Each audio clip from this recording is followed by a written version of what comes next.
Hello everybody, welcome to our event. It's all about member engagement today, so if that's what you're expecting, good. If that's not what you're expecting, then we hope you enjoy it.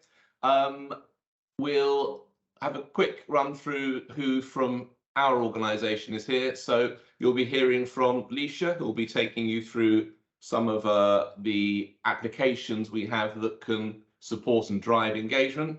Alan, who's an independent consultant of many years' experience, who will be running through what the whole subject's around, and I'll be talking about how we help our organisation customers engage their members better.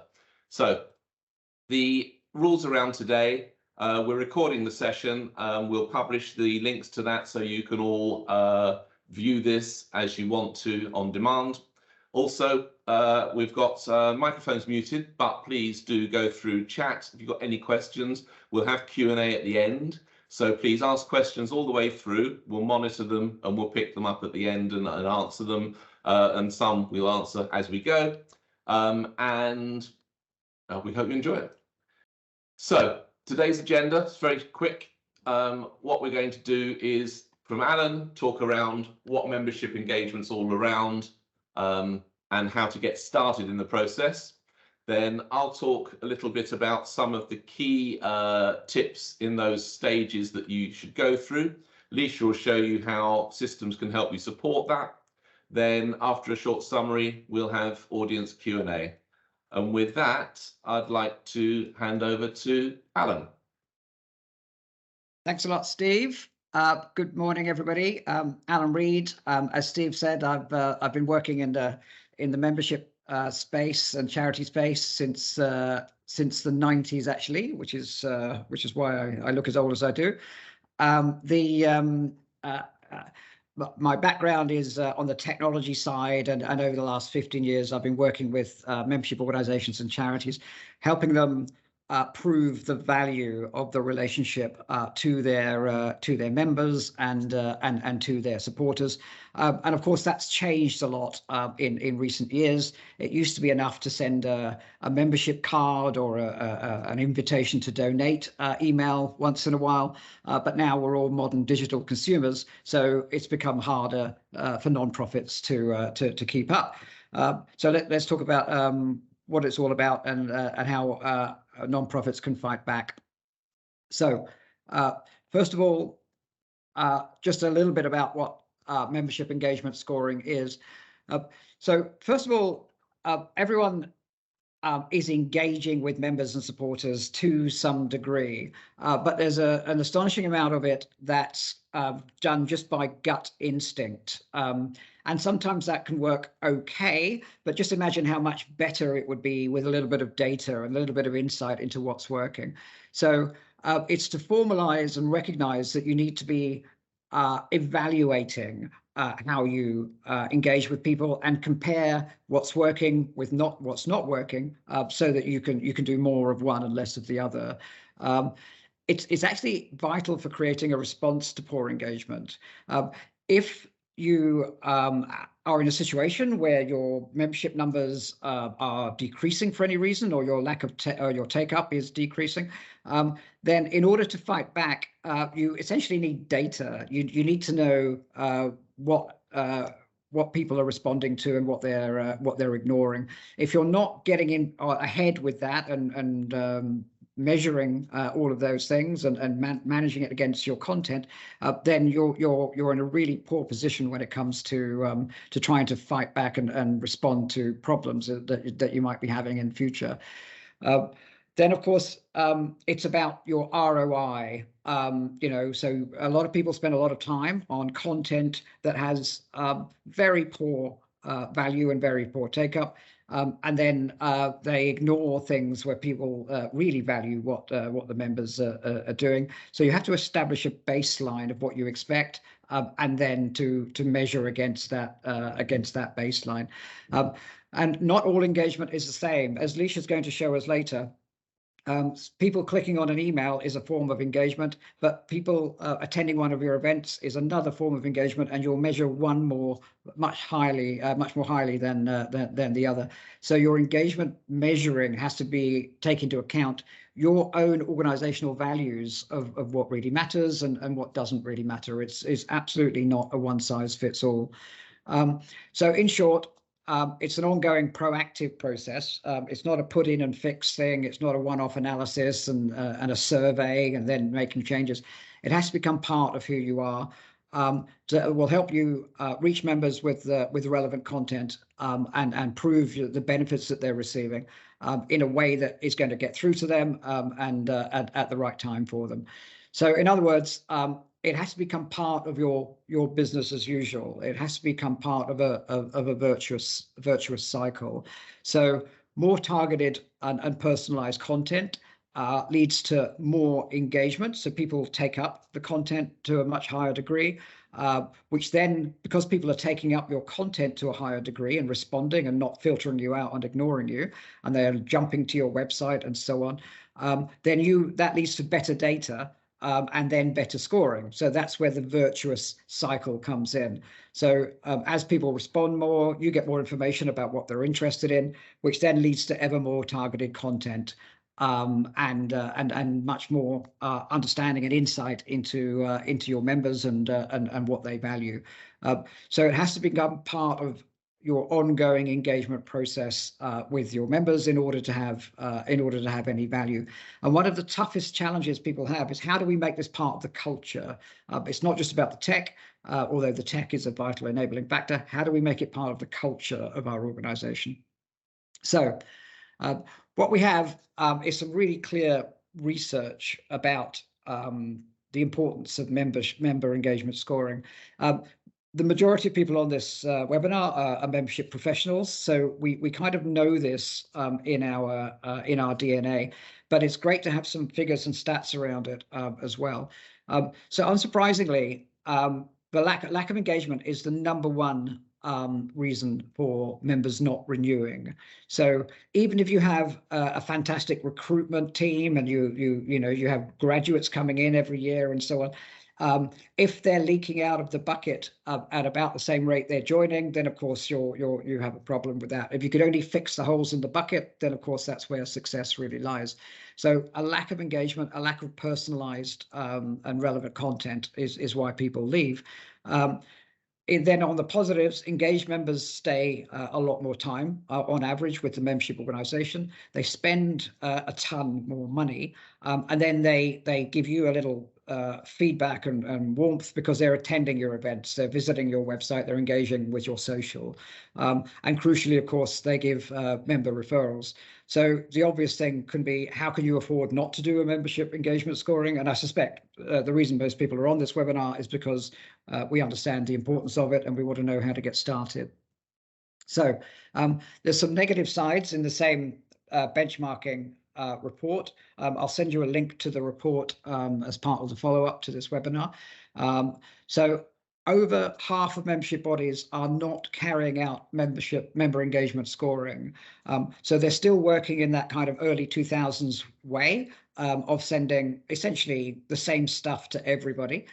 So the goal, everyone will say, is we want to make every member feel really special and valued. And then at the same time, members are leaving because they get stuff that just proves the membership organization does not understand them at all. So why aren't membership organizations doing it?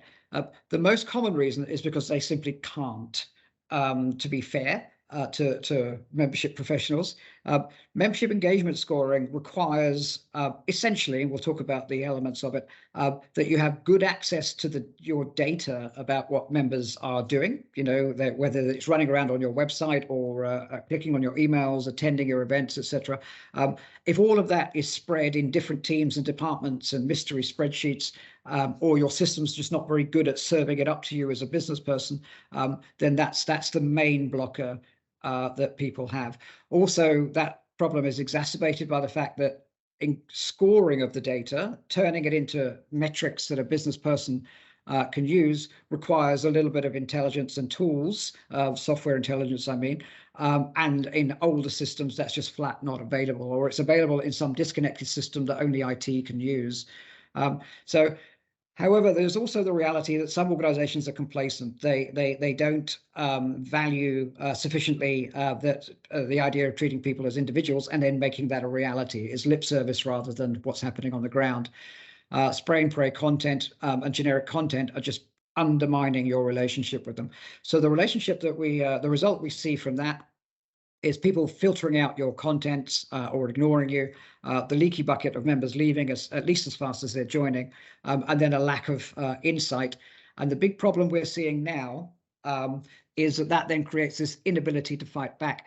If you're not creating a track record now of really good insight into what members are interested in and tracking it and measuring it against what it should be, when you think, uh-oh, we've got a problem here and we need to do something about it, you don't have the data to then start being better. So the sooner you start capturing this data.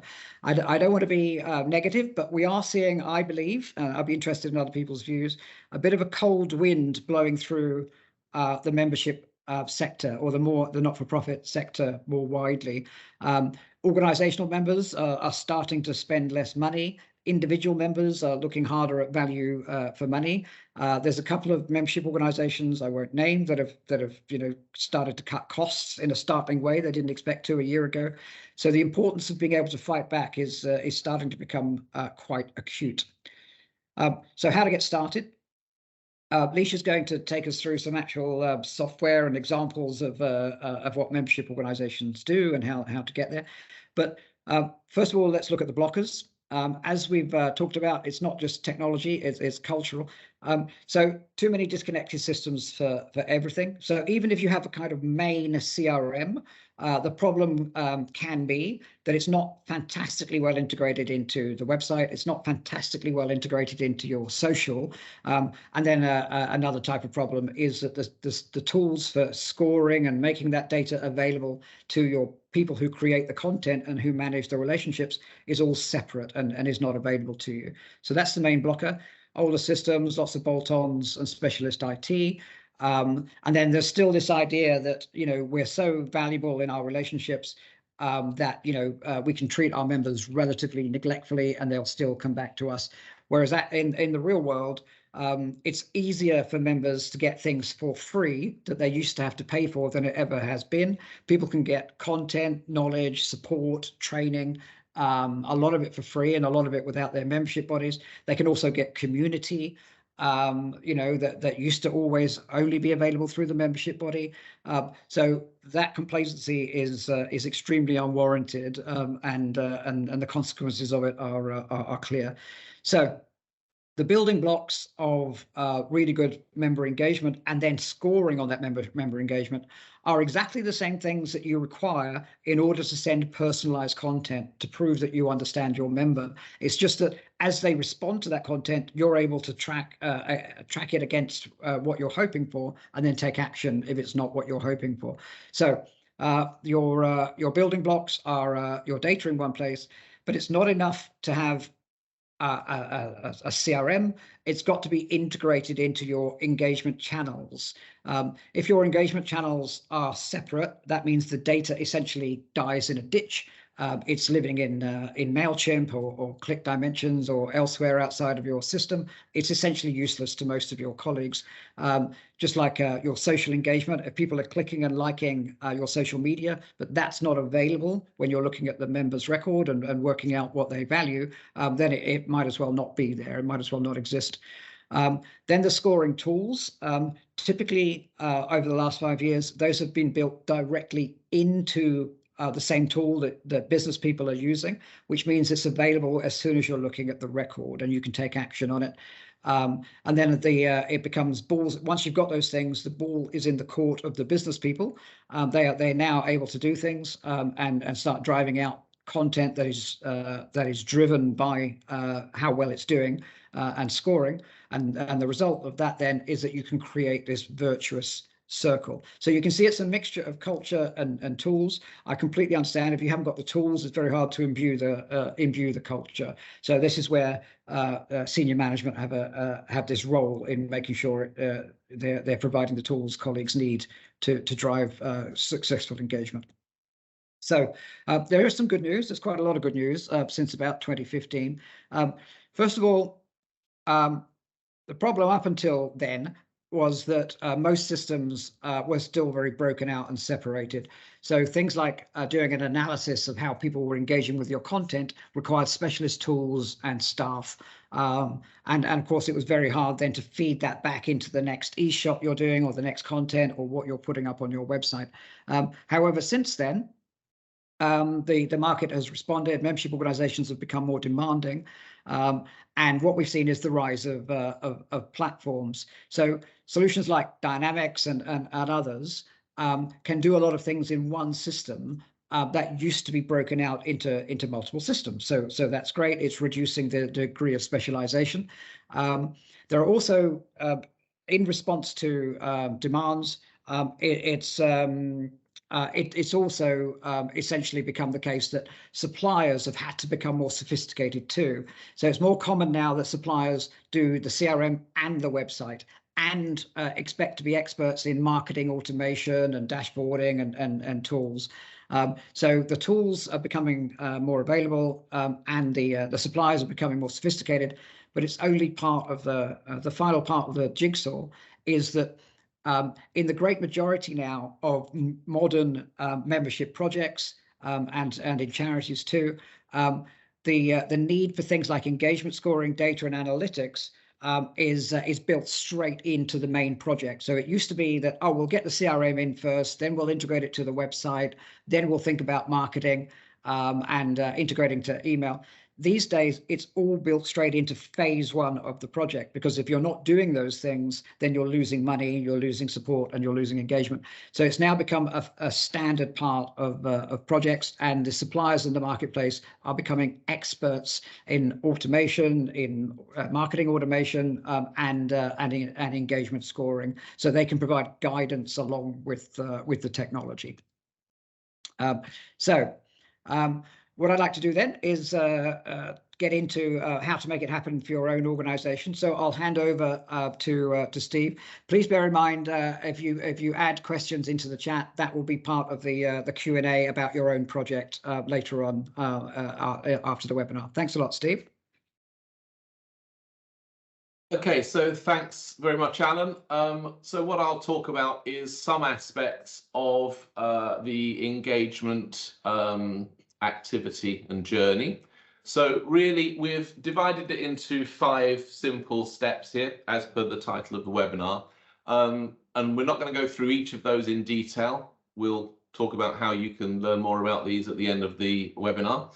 But really, the steps are first interaction. So how to make that good first impression. It's about the interacting, the engaging, and the driving to become a member.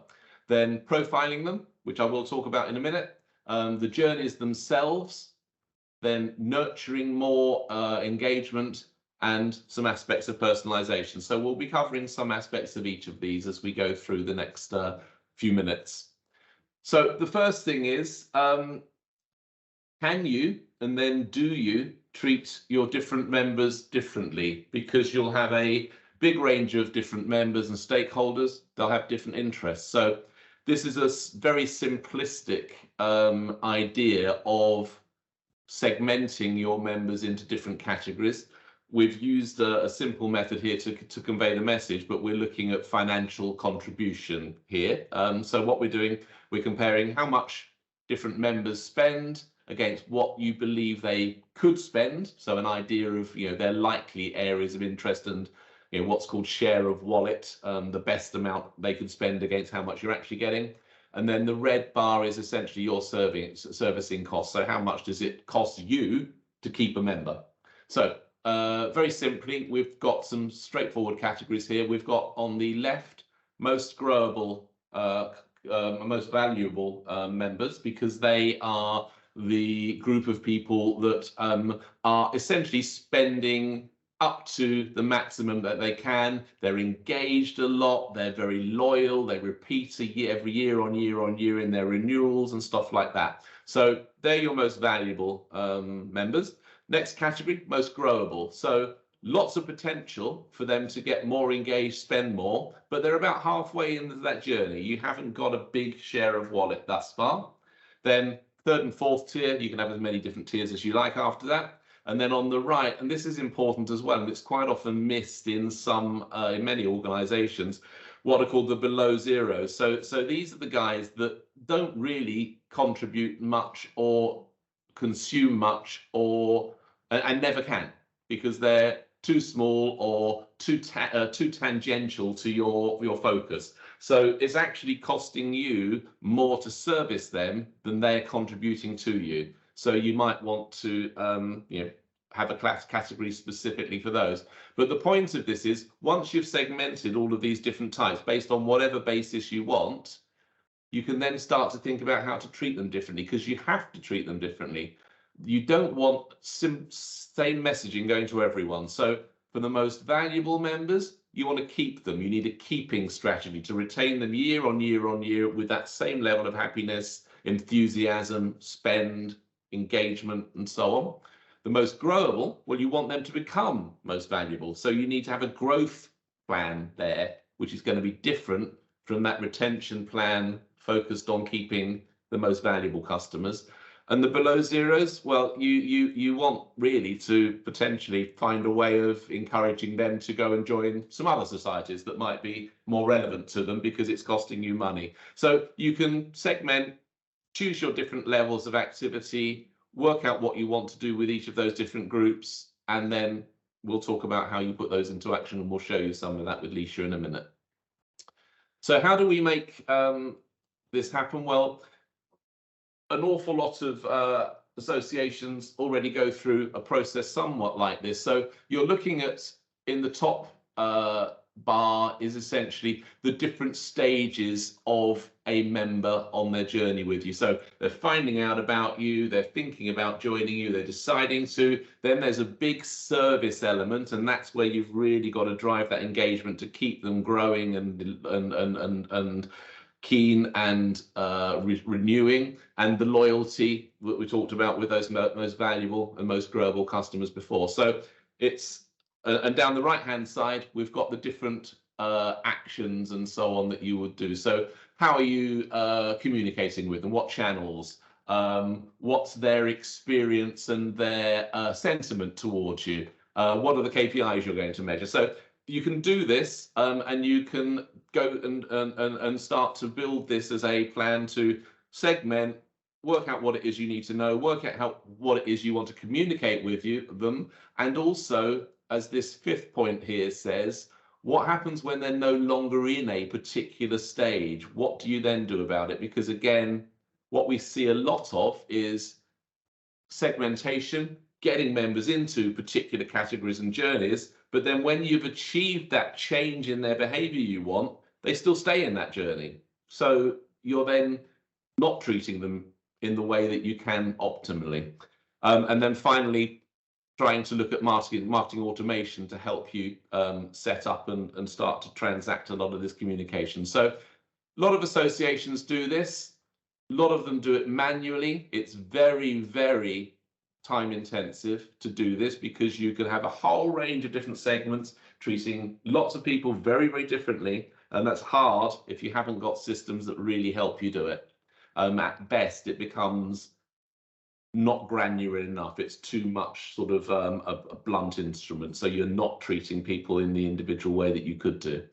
So how do we help customers do this? Well, we've got a range of different membership-based modules that all sit within the Microsoft Dynamics product in our case. But you can see we've got base modules that run membership, renewal, subscription, events, GDPR, and so on and so on. The key one for today, because all of these integrate together in the model that Alan was giving. So you've got your single view of the truth with these linked to your other systems such as finance and learning management systems and website. But the key module that we provide that that drives today is smart engagement, which is a module we've been building over the last 5 years or so. So what that does is it takes this manual effort, but it helps you start to map out these individual journeys and do that segmentation. And then you can combine the different segments with marketing tools such as dynamics marketing.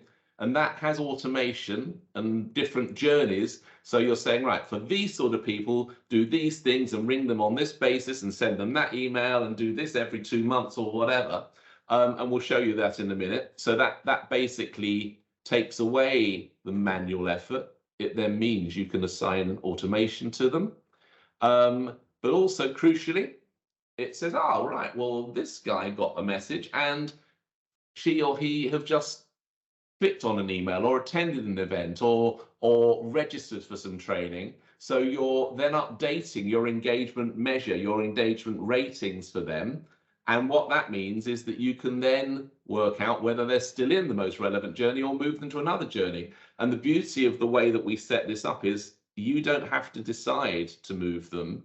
The system knows which journeys are appropriate to what types of criteria, and therefore that particular member would move from one journey to another automatically and then starts receiving a whole different range of communication types based on what you're then trying to achieve through that journey.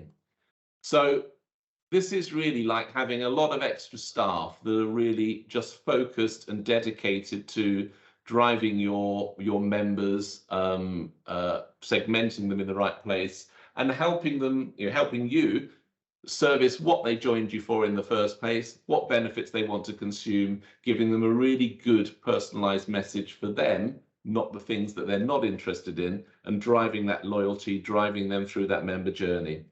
So for some real examples of that in our system, I'm going to hand over to Leisha, and we'll have a look at it. So Leisha, over to you. Okay, so I am going to walk you through an engagement journey, and I plan to show you how it looks from your side in the system. So I will begin by showing you a dashboard. So this is an overall dashboard of all of your members, where you can see some high-level figures to indicate how you're doing as an organization and how well you're engaging with all of your members. So here we see the overall member engagement score. So this is a roll-up of all of the engagement scores of all of your members in the system, so you can see how well you are doing. I'm going to now go into more granular detail to a member organization itself. So this is an example. In this scenario, Goldman Sachs is one of your members, and here we are looking at them at the corporate level. Okay, so here we see on the organization record some corporate member analysis. And so here we measure different attributes for engagement, such as their spend, their attendance to events, their take-up of online courses, CPD hours. This is just an example. Of course, the attributes or anything that you want, because engagement is always aligned to your organization and what engagement means to you. And so we can see here that these are color coded in traffic light in color. So green means that spend is doing very well. Amber, it's okay, could be better. And red means that you're in a little bit of trouble. So in this example, we see that take up for online courses is not going so well. So this is going to now drive our communications and customer journey in order to improve take up in online courses. Okay, so now I want to show you how you can control this yourself in the system. So this is just an example of some attributes that we want to measure, such as training, contributions to online forums, and so on. Of course, as I said before, you get to choose your own attributes, as engagement is always bespoke to you and what engagement means to you. Also, something that you can manage is the weighting for each attribute.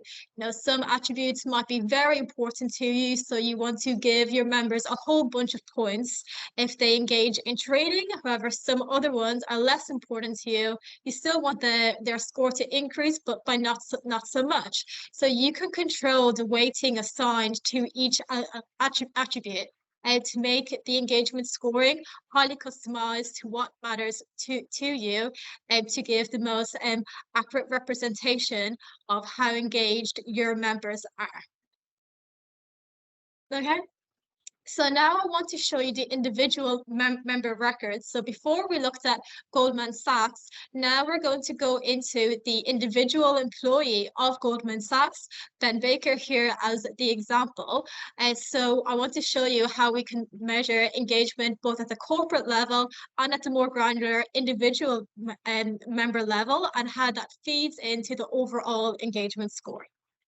Okay, so here we have some spending analysis of Ben Baker, how much is he spending on courses, his membership, events, and so on. And then also for Ben, we have his engagement score. So as we can see from here, Ben is currently in the amber. We want to move him into the green. So we are going to put him onto a customer journey, hoping to increase his engagement. We will track that. It's all automated. And then hopefully we will see this ticker turn into the green. Okay, so here is a segment that I have set up. So I want to capture all of the individual members who currently have an engagement score less than 100, and I want to put them onto a customer journey, because to me, these are all of the members that are of high risk of leaving me as an organization, as a membership organization. So here we see we have about 800 members, and once we have defined our segment, then we push them onto the customer journey, as you can see here also.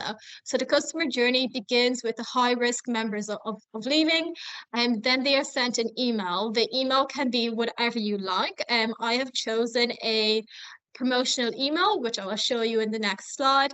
It's advertising some benefits of being a member, and some training courses we have to offer, with the goal of them participating in a training course, making them more engaged and making them also more likely to stay a member of mine. And you can see as we continue down this customer journey, after they're sent the email, I have a condition. If they have clicked into the email and have clicked the relevant links, their journey ends there. However, for members who have not engaged with this email, I have created a phone call activity, which sets up that activity in the system for me to give them a call over the phone, to ask them about their satisfaction of being a member with us, so I can take actions on that also. This is a very straightforward, simple journey. Of course, this can be as complex as you like, and you can add in as many steps as you like also. Okay. So here is an example of the email that I have attached to the previous customer journey I showed you. So advertising some new courses we have on offer. The email can look as you like, of course, completely editable, designed with your logos and branding. And then also in the system, insights are automatically generated for each email, so we can see the overall engagement with the email, who has clicked it, has been successfully delivered, and we can see the different links in the email that have been clicked and things like that, so we can measure the overall success of that also. So in this scenario, luckily has gone really well, and then we can see that Ben has engaged with the email and he's booked onto a course. Okay, so now we're back at Ben's record again, and we can see that the engagement scoring has actually moved over into the green because he has attended a training course online. The relevant points have been added to his engagement scoring overall score, and now he has gone from the amber into the green. It has only moved a little bit because, of course, it only moves by the number of points that you have set it to, which can be whatever you want, but he is back into the green now, so that has been a success for us. Okay, and then just to finish this off, we are back at the organization record of Goldman Sachs because one of its employees, Ben Baker, has taken part in an online training course that also feeds in to the overall corporate record as well. And we can see here the online training courses icon has changed from red to green also. So that's been successful for us. So that's end to end how a very straightforward, simple engagement journey works. And now I will hand back over to Steve. Lovely. So thanks, Leisha.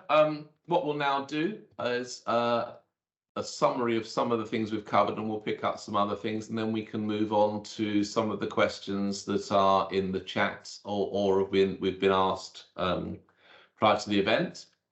So to pick up on Alan's point about getting consolidated systems, and this also refers to Patrick's question in the Q&A. What if I haven't got a big integrated system that's flexible enough for me to start to store a lot of the information I want? Well, the model works really well once you're at that stage. So let's, this graphic's representing a lot of data silos, and this is essentially what we help our customers solve. They may have some integration, they may have lots of separate systems in departments, but as Alan showed, we try to pick these all up, integrate them into a platform which can be our applications, other organizations' applications, links to LMSs, links to finance and so on. But the idea is to aim at a system that's single view of the truth, that is integrated to all of your others, so you can search your whole range of different stakeholders. Now, and obviously the core of that in what we're talking about is smart engagement. Now, what that's basically enabling you to do is then analyze and react to members depending on where they are. But to Patrick's point, it's about being able to find out what these different organizations or people want from your membership association. So simple things, even like surveys, can help, or when new members join, contacting them in some other way and asking them to tell you what are the particular reasons that they're looking to join you, because there are clear benefits you offer. You want to know which clear benefits are those that those particular people want. So systems can help you do that if they're integrated. Surveys or other engagement can help you find that out if you haven't got that integrated system. But it's about trying to find out why they joined and then making sure that you can fulfill that as much as possible. So to go to first interactions, it's all about attracting, it's about it's about getting them to register, and it's about onboarding. So in October, we ran an event which was about driving onboarding, engagement and loyalty, and you can get to our past events through our website as well. They're all there, available and downloadable. But Alan gave some great examples of two organizations he had joined recently where he joined one and they had a great onboarding process that was a few contacts in the first week, asking him why he was joining, what things he was interested in. Then it went on to second week follow-ups, and then fourth week follow-ups, and then 3-month follow-ups. So there was an onboarding and a different seeding of, you can do this, and here's another service, and why don't you come to one of our events? Very, very good profile where you think, they care about me, they're learning about me, because it all looked relevant to me. The other organization he joined just took his money, and that was it. So I'll leave it to you to guess which one is likely to be renewed and which one isn't. But this is key. first interactions attract people, you drive the registration, that's when you've got to start making this difference. If you don't react at that stage, it's hard to get that back later, as I'm sure lots of you know. Systems can help you do that, manual effort can help you do that, but either way, you should be doing that. Then, profiling them. So, as we answered to Patrick's question, certainly surveys. If you've got the wherewithal, you could have staff calls or telemarketing calls. I know that's difficult with large membership associations. Other sorts of interaction, you need to be able to drive these. If you run events, have staff go around and try and talk to people, ask them what they're joining for, why they joined, are they getting what they joined for? Use all of these different interactions you can and store that information somewhere, ideally in an integrated system. But even if you're doing it in external, an Excel type application, at least you're starting to be able to work out what it is that you want to do, how you want to segment and how you want to market. But here in the profiling, you're trying to work out the different stages in people's relationship with you, their different personas, where their different levels of attraction are, where their potential is, and how you then start to move them towards that potential. And that potential is the journeys. You move them from third tier to fourth tier to third tier to most growable to most valuable, or whatever your different categories happen to be. And classic ones are first year joiners, second year renewals, second years at risk of not renewing, perpetual members, different fellows and hierarchies and so on. So you can have these segmentations however you want that suit your own organization. And tools like ours can help you define what those are and what those criteria are as well. Then nurturing, and this is all the way through. So nurturing in a pure marketing sense is quite often seen as just attracting and getting them to register in the first place, but you're continually attracting and trying to get them to register because you want people to join and renew and renew and renew. So think of a membership and a marketing role as continual nurturing. So that's very simply trying to get the right messages out to the right people through the right channels at the right time. That's what these journeys are all about. So that encapsulates what we're trying to talk about. And you're getting to them by the personalization and the channels as well. So it's not only the right message, but how you're interacting with them. So a lot of membership associations now, one of the key criteria they give us as a problem-solving solutions house is that we have a demographic issue. Our membership is dwindling and it's getting older. And one I spoke to last year said 5 years ago, our average age was 45. Now our average age is 50. So that tells you almost no one younger has joined. Their membership is just getting older and older. So you need to think about different personalization methods, and apps and web interactions work very well if you're trying to attract a younger demography, for instance, as does social. Email and web works well on older demographics in general as well, but you can have a whole mix because different people will react to different ones. So in other of our sessions, other of our events we've run, we've shown about web personalization, and that's not just saying, right, this person gets content A, B, and C, and this one gets content C, D, and E. We actually can drive messaging through a member portal as if it's essentially it's giving you personalized messages like you're up for renewal in 2 months, or you're past renewal, so please renew now, or you're quite close to your CPD limit for the year. Fantastic, here's some extra courses you can do. That can appear on the member portal, which is basically giving specific messages triggered by data. So there's some examples of how you can use all of your different channels if you've got integrated systems. So what next? Well, we have an ebook. So we've covered, because of the high level nature of these webinars, we cover things at high level. This is more detailed, and you can download it from that URL that's at the bottom of the page. But it basically talks around what the typical KPIs are, how you want to classify them, what weighting you might want to put on the different areas, such as if they're using, if they're reacting to emails but not coming to events, how do you rate that, and so on and so on and so on. And also sentiment and that personal touch. So it's a good ebook. Please go there and download it if you want. Also, with a load of other sessions that we're running throughout this year, as well as those that you can still view and download from last year. So there's a selection of them there running from now till September. So again, URLs at the bottom. If you've enjoyed today and think any of these are going to be relevant, then please do look at joining those as well.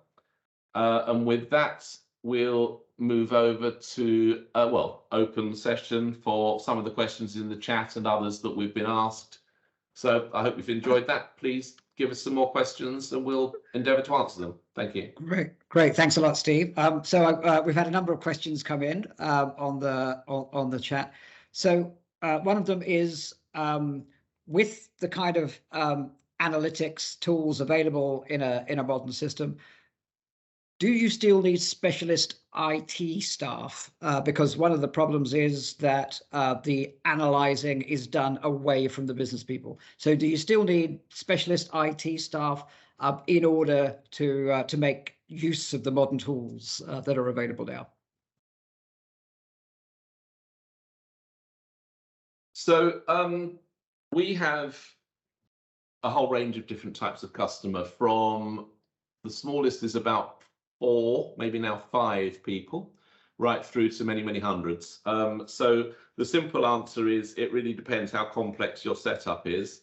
But a lot of these systems don't need IT staff, or you can use external IT staff, or you can use suppliers like us, and we can provide managed services which essentially look after your systems in a place. But cloud systems make these things a lot easier in terms of the sheer running of your application, so that can disappear.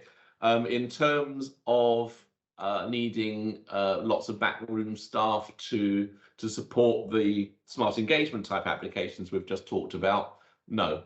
These are tools that you can set up, and we help you set up, and they can be automated. Sorry, thanks, Leisha. I don't know why that screen's half appearing on there. They can be automated so that a lot of this is taken care of by things like Dynamics marketing for the sending of the right event, or the sending of an alert to a particular member of staff to call this person, and so on. So once it's set up, and that's set up by us and you, non-IT staff, but membership staff, marketing staff, then it can take care of itself after that. Right. And I think from my own experience, I've seen that's one of the biggest differences. The fact that once it's set up, however hard it is to set up it, it's getting easier all the time. Because it's built straight into the systems that real membership people are using, marketing people are using, events, etc. people are using, then it all becomes a lot easier. You know, as Leisha was showing, it's right there on the screen you're using to manage the relationship anyway, as opposed to having to queue up with a muffin at someone's desk in order to get them to do it for you, which disables the whole thing. Someone else has asked, I don't have an integrated website and marketing system right now. Do I need to do those first in order to do membership engagement scoring? And again, sorry, I was just answering someone else's question about sending the link through the chat. So can you repeat the question again, Alan? Sorry. Yeah, so someone is saying, as used to be the case for most people, we have an older system and we don't have an integrated website and marketing system. So do I need to get those integrations working before I can have any hope of member engagement scoring? Well, like we showed with the manual chart, no, but it makes it a hell of a lot easier. So what I would encourage is try and do as much of that definition of the categorization as you can. Try to work out how you can transact some of that stuff, even if it's regular mail drops to this segment and this segment and this segment. You're unlikely to be able to do the multi-channel stuff you can do through marketing automation. But at least if you're saying, well, look, once every few weeks, we're going to send to this list this set of information, to this list this set of information. Yeah, that gets you on the journey. But I would try to map out your system evolution so you're getting the right data into your own combined system. You're merging marketing or getting new marketing systems in, like email, bulk email, or things like Hootsuite more regularly, to just try and take away a lot of that manual data transfer and manual production and manual execution of events. Yeah, but you can still do that engagement manually. It's just a lot more work. And in fact, it's a lot less likely to happen just because of reality, isn't it? Yeah, if it takes you a week to pull stuff together so you get any sense of it, most people have day jobs and it won't happen. So a related question, someone has asked, and of course it's a bit about how long is a bit of string. We have an older system. Would it be better for us to, that's not integrated into things, would it be better for us to replace it or to spend more money on it to try and integrate it and get stuff in? I know that's a bit of a how long is a piece of string kind of question.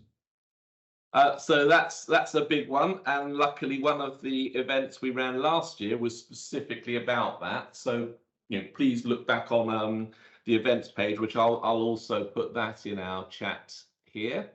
But you essentially, the answer is not yes, it's not no, it's a maybe. If your old system has good potential and essentially it's lacking some data fields or it's lacking some integration, then you can choose to evolve that, and it can become a lot better, a lot quicker, just by getting your supplier to sit down with your staff and say, well, what is it you can't do? Oh, well, if you press that button, it'll do this, or if you add this field, it'll do that, or if you integrate to this, it'll do that. So you can get some quick wins in there. If it's obvious that strategically it's never really going to get where you want it to be, because you've set your new engagement vision and you know what a joined up system should look like, then I would say think about replacing it. Because if you can't get quick wins, or you need many quick wins, which adds up to quite an expensive set of wins, then you may as well be spending that money on an evolution. So I would look for the replacement option instead. But do go back and find that that event we ran last year, because that certainly covers this subject for you. It's the eternal question of good money after bad versus the challenge that it's a lot of money and trouble to replace, but it'll have to be done at some point. Can we put the evil day off a bit longer? Yeah. So another question we've had is, we've thought of engagement scoring primarily in the past about marketing, the response to our outbound emails and the click-throughs on the website. Is it your view? It sounds like from the webinar that it also needs to apply to things like LMS engagement and CPD. So could you expand on that?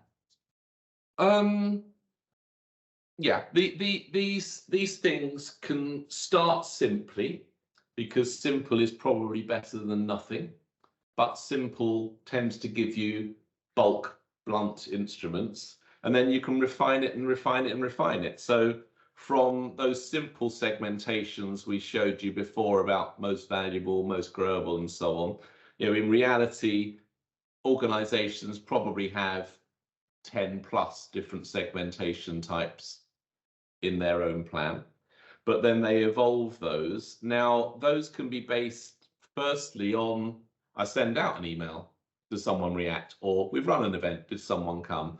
But you can start to look at, if you've got good engagement with your website, you can start to say, well, who's been on to page A, B, and C, or who's come back to page A 3 times in the last 6 months? Or 3 months, or who's gone to page A and B, because then we could try and drive them to page C, because we know that's actually of a similar nature in terms of the service providing, or the download it's trying to promote to them, or the resource that it's trying to expand upon, and so on. So I think that's how you can start to evolve the systems, and then you start to look at external systems as well, like LMSs.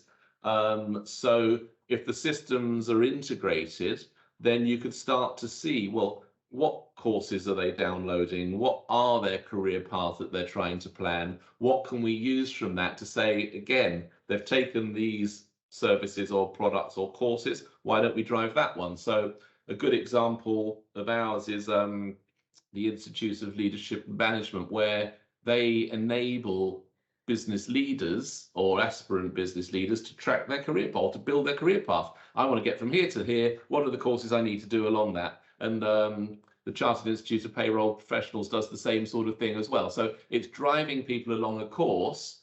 If you can find out what they're doing and how often they're doing it and how far they're getting in that process via your LMS, and then you pass that information back to your integrated CRM, single source of the truth, that then triggers off the sort of segments, data updates, and marketing journeys we just talked about. So simple answer, yeah, expand it to as many things as you want, but probably try to get there in phases, because otherwise it's just a big complex leap, and I would get the basics right and then build on it, then build on it, then build on it. Fantastic. And I think time for one more question, which is you put some comments in the chat in response, but just for people who are not reading that. So Patrick had said, we're lacking data on our CRM to successfully profile our members. What's the best way to capture this information for existing members? So as we sort of alluded to before, I think if you can add the fields that you want, great. If you can't, then obviously that's going to be more difficult, and you will be reliant on external systems that could be of a variety, but and although it does pain me as an IT supplier, because we spend a lot of our time replacing Excel, do it in things like Excel if you need, and have Excel with the different tabs of different segments, but it'll be a manual job of you keeping the different people up into those segments based upon whatever criteria you're trying to measure them on. And then using that to drive mailing lists and drive social media interactions and invites to events and so on. I think in the answer to Patrick was talking about, think about things like surveys. You'll get variable results. Not everyone likes to complete them, but do Vox Pop type surveys at events. Go to training courses and ask your trainers to ask these things at the end, whether they're webinar or seminar training. Just get as much feedback as you can on the questions you want, because those are the things that are going to drive you on. Why do individuals join? What are the benefits they all see? What are the benefits they particularly want and don't want? Because that helps you evolve your products and service suite as well as the engagement. Great, thank you. And then, Steve, thank you very much. There's you already answered a question in the chat, which is, yes, we will be sending the engagement handbook out to everyone. We'll also be sending the content that we've used on this presentation, and the video of this presentation you've said will be up on your website, just to confirm all of that. Good. Great, that's bang on time, I think. Wow. Okay, there we go.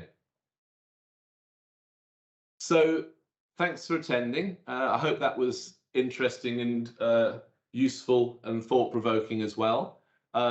As before, we'll send the information out as we said, but if any of you have any specific questions or would like a more detailed conversation around any of these things, then please do reach out to us.